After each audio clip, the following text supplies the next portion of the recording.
हाला मत कीजिएगा। देखिए यहाँ तक समझा दी, एक जो है टाइप एक था, है ना जी। इसमें था आप लोगों का वास्तविक संख्या के बारे में पढ़ना है, रियल नंबर, ठीक है। देखिए इसमें जो पहला क्वेश्चन दिया गया है, समझिए, जो पहला क्वेश्चन दिया गया है कि प्राकृत संख्या किसे कहते हैं, ठीक है। प्राकृत संख्या किसे कहते हैं, इसका आप लोगों को ये परिभाषा देना है कि गिनती की संख्या को प्राकृत संख्या कहते हैं। किसको बोलते हैं? गिनती को संख्या। देखिए गिनती की संख्या को प्राकृत संख्या बोलते हैं। जैसे 1 2 3 4 5 6 जो हम लोग गिनते हैं ना जी, गिनती कहाँ से स्टार्ट कीजिएगा? एक से ना कीजिएगा। अब जीरो से मत करिएगा, ठीक है, जीरो से नहीं होता है, गिनती एक से स्टार्ट होती है। तो ये बताइए अनंत हो जाएगा, अनंत तक जाएगा, 1 2 गिनिएगा, ये सारा अनंत तक जाएगा, ठीक है। तो इसी संख्या को हम क्या बोलते हैं? प्राकृत संख्या बोलते हैं।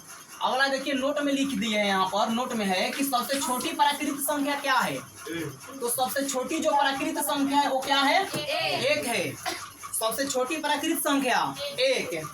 फिर आगे नोट में है कि सबसे छोटी विषम प्राकृत संख्या क्या है? छोटी विषम कहेगा तो एक ही ना होगा, विषम। विषम में 2 से भाग दीजिएगा तो पूरा पूरा कटेगा, ये नहीं कटेगा, दशमलव में जाएगा। तो सबसे छोटी प्राकृत संख्या एक, सबसे छोटी विषम प्राकृत संख्या एक। आ गया समझ में? अगला है कि सबसे छोटी सम प्राकृत संख्या। तो देखिए सबसे छोटी सम प्राकृत संख्या 2 है। सबसे छोटी सम प्राकृत संख्या क्या है? 2 है। उसके बाद जो है अगला दिया गया है कि सबसे छोटी अभाज्य प्राकृत संख्या।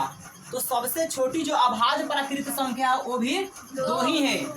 अभाज्य प्राकृत संख्या, ये सब प्राकृत संख्या का समूह है, ठीक है। अगला दिया गया है, देखिए अगला कि सबसे छोटी भाज्य या संयुक्त प्राकृत संख्या। भाज्य संख्या कहिए, चाहे इसको संयुक्त संख्या कहिए, इसी को बोला जाता है, ठीक है। तो ये हो जाएगा 4। क्या होगा? ये 4 होगा। सबसे छोटी भाज्य या संयुक्त प्राकृत संख्या 4 है। अगला है कि सबसे छोटी भाज्य सम प्राकृत संख्या, ये भी 4 है, ठीक है। सबसे छोटी भाज्य सम प्राकृत संख्या, यहाँ सम दिया है, ठीक है, सम। तो सम भी तो 4 होगा ना, 4 सम संख्या नहीं है, 4 होगा। अब देखिए इसमें दिया है कि सबसे छोटी भाज्य विषम प्राकृत संख्या। विषम पूछ रहा है, केवल क्वेश्चंस को आप लोग ध्यान से पढ़िएगा तब भी समझ में आएगा। ये ना कि अंदाजे तो पढ़ रहे हैं, लगा रहे हैं, ठीक तो नहीं समझ में आएगा, गलती सलती मारिएगा। क्वेश्चंस को पहले समझिए कि क्या दिया है, क्या बोल रहा है। ये बोल रहा है कि सबसे छोटी भाज्य विषम प्राकृत संख्या, ये क्या हो जाएगी?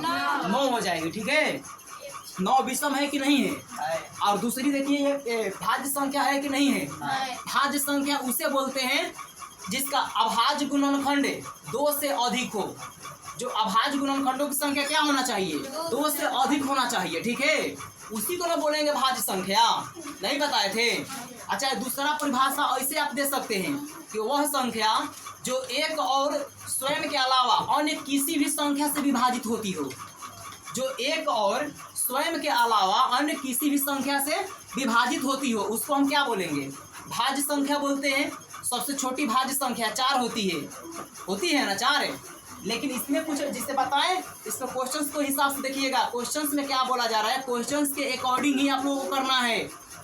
अगला देखिए दूसरा नंबर में जो दिया है ये है सम संख्या। क्या है ये है सम संख्या।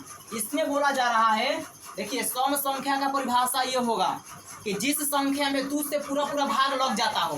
क्या होना चाहिए? क्या होना चाहिए? इसमें 2 से पूरा पूरा भाग लग जाता हो, यानी कि जिस संख्या में 2 से पूरा पूरा भाग लग जाता हो वह सम संख्या कहलाती है। जैसे 2 4 6 8 10 12 14 16 18 20 22, ये सारा हो जाएगा, ठीक है। इन सब में 2 से भाग दीजिएगा तो पूरा पूरा ये जाएगा भाग इसमें, ठीक है, पूरा पूरा कटेगा, दशमलव में नहीं आना चाहिए, पूरा पूरा कट के भागफल आना चाहिए इसका, ठीक है। अगला देखिए एग्जाम्पल भी दे दिए हैं कि 2 4 6 8 10 12 14 जो भी है दे दिए हैं, ठीक है। ये सारे सम संख्या है, ठीक है। अब इसमें फिर नोट में लिखे हैं कि सबसे छोटी सम संख्या क्या है। देखिए सबसे छोटी जो सम संख्या होती है वो केवल 2 होती है। क्या होती है? 2 होती है। देखिए सम संख्या कहाँ से स्टार्ट हो रही है? शुरू हो रही है ना 2 से, तो सबसे छोटी सम संख्या 2 ही ना होगा जी, 2 हो जाएगा। अगला नोट में दिया गया है कि सबसे छोटी एक अंकों की सम संख्या क्या है। क्वेश्चन तो बनाने वाला कैसे भी बना के दे देगा आपको डिसाइड करना है कि इसमें क्या करना है। क्वेश्चन सबसे ना पढ़िएगा ना तो उल्टा पुल्टा आप जवाब दीजिएगा। क्वेश्चन को ध्यान से पढ़िए कि दिया क्या है। देखिए इसमें बोला जा रहा है कि सबसे छोटी एक अंकों की सम संख्या, तो एक अंकों की सम संख्या भी यही 2 होगा। एक ही अंक ना है जो 2 है ना, तो 2 होगा। चलिए अगला नोट में दिया गया है कि सबसे बड़ी एक अंकों की सम संख्या क्या है। देखिए सबसे बड़ी एक अंकों की सम संख्या 8 होती है। 8 तक लास्ट है एक अंक वाला, ठीक है। क्या बोलते हैं सम संख्या। 8 के बाद तो 10 आ जाएगा जी, तो 10 आएगा तो 2 अंक का हो गया, ठीक है। ये नहीं होगा, 2 अंक वाला नहीं पूछ रहा है, ये 1 अंक का पूछ रहा है, तो एक ही अंक ना बताएंगे। इसमें जितना क्वेश्चंस में पूछा जाए उतना ही का जवाब देना है, अपना से एक्स्ट्रा कुछ नहीं बताना है इसमें। अगला दिया गया है कि एक अंकों की कुल सम संख्या। देखिए एक अंकों की कुल जो सम संख्या होती है, टोटल पूछ रहा है कि टोटल कौ गो है एक अंक की सम संख्या। ये टोटल इनकी संख्या 4 गो है। देखिए यहाँ पर 1 2 3 4 चारे ना जी एक अंक वाला, ये तो 2 अंक वाला स्टार्ट हो रहा है, इधर हो रहा है ना। तो चलिए ये एक अंक वाला पूछ रहा है, तो टोटल संख्या 4 है। अगला देखिए अगला नोट में लिखे हैं कि 2 अंकों की कुल सम संख्याएं। 2 अंकों की कुल जो सम संख्याएं होती है वो टोटल कौ गो होती है, 45 गो है, ठीक है। 2 अंकों की कुल सम संख्याओं की संख्या कितनी है, 45। अगला देखिएगा, अगला है कि दाएं से दाएं बाएं समझ रहे हैं आप लोग। दाएं right hand side, left hand side. Right hand side का मतलब हुआ दायां भाग, लेफ्ट हैंड साइड का मतलब हुआ बायां भाग, दाएं बाएं, ठीक है। समझिए यहाँ पर बोला जा रहा है कि दाएं से एक अंकों की चौथी सम संख्या क्या है। तो दाएं से पूछ रहा है एक अंकों की, यहाँ से 1 2 3 4 एक ही अंक पूछ रहा है, तो ये 1 से स्टार्ट है जी। तो यहाँ 8 से स्टार्ट करेंगे, काउंट करना 8 से 1 2 3 4, यानी कि 4 नंबर पे क्या है 2 है।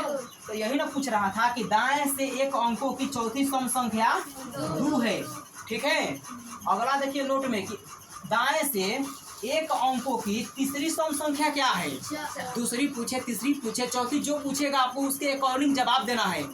अकॉर्डिंग के देखिए अकॉर्डिंग के मतलब होता है के अनुसार, ठीक है। इस क्वेश्चन के अनुसार, क्वेश्चन के अकॉर्डिंग, ठीक है, क्वेश्चन के अनुसार। देखिए यहाँ क्या करना है, इसमें पूछा जा रहा है कि दाएं से एक अंकों की तीसरी सम संख्या क्या है।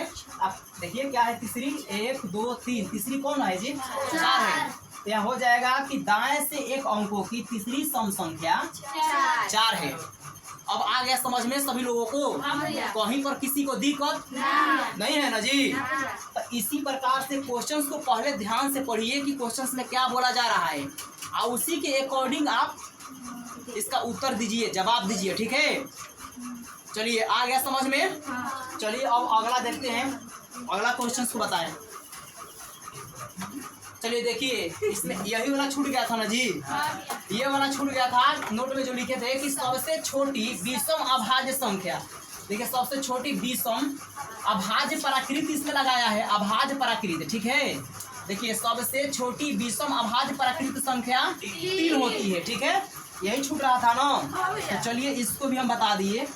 अब अगला क्वेश्चन देखिएगा,